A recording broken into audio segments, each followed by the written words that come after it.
ইসলামে মুসলমানদের জন্য খ্রিস্টানদের ধর্মীয় উৎসব উদযাপন করা নিষিদ্ধ। এ নিষেধাজ্ঞার পেছনে কয়েকটি গুরুত্বপূর্ণ কারণ রয়েছে, যা এই ভিডিওতে আলোচনা করা হলো। ইসলামের মূল ভিত্তি হলো তাওহীদ, অর্থাৎ এক আল্লাহর প্রতি বিশ্বাস ও উপাসনা। খ্রিস্টানদের কিছু উৎসব, যেমন ক্রিসমাস, যীশু খ্রিস্টের জন্মদিন উদযাপন করে, যেখানে তাকে ঈশ্বরের পুত্র হিসাবে বিবেচনা করা হয়। এ ধরনের বিশ্বাস ইসলামের তাওহীদের সাথে সাংঘর্ষিক। ইসলামে মুসলমানদের অন্য ধর্মের আচার অনুষ্ঠান ও সংস্কৃতির অনুসরণ থেকে বিরত থাকতে নির্দেশ দেওয়া হয়েছে। রাসূলুল্লাহ সাল্লাল্লাহু আলাইহি ওয়াসাল্লাম বলেছেন, যে ব্যক্তি কোনো জাতির সাদৃশ্য অবলম্বন করবে, সে তাদেরই অন্তর্ভুক্ত।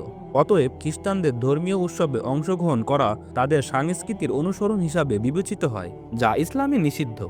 মুসলমানদের নিজস্ব ধর্মীয় পরিচয় ও সক্রিয়তা রক্ষা করা অত্যন্ত গুরুত্বপূর্ণ।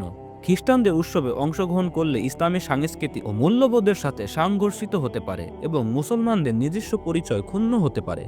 খ্রিস্টানদের কিছু উৎসবের সাথে এমন আচার অনুষ্ঠান জড়িত যা ইসলামের দৃষ্টিতে শিরক বা কুফুরের অন্তর্ভুক্ত। মুসলমানদের জন্য এ ধরনের কার্যকলাপে অংশগ্রহণ করা হারাম। এটি ঈমানের জন্য ক্ষতিকর।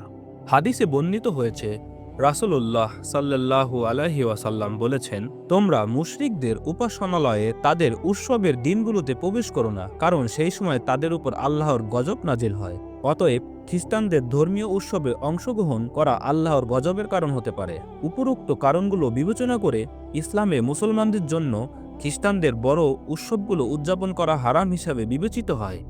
মুসলমানদের উচিত নিজেদের ধর্মীয় পরিচয় ও বিশ্বাসের প্রতি অবিচল থেকে ইসলামী শিক্ষা ও সংস্কৃতি অনুসরণ করা।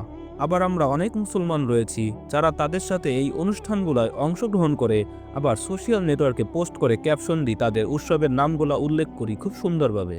এবং সর্বশেষ কথা, যে সকল মুসলমানরা এসব উৎসবে অংশগ্রহণ করে তাদেরকে আল্লাহ তাআলা হেদায়েত দান করুন। আমিন।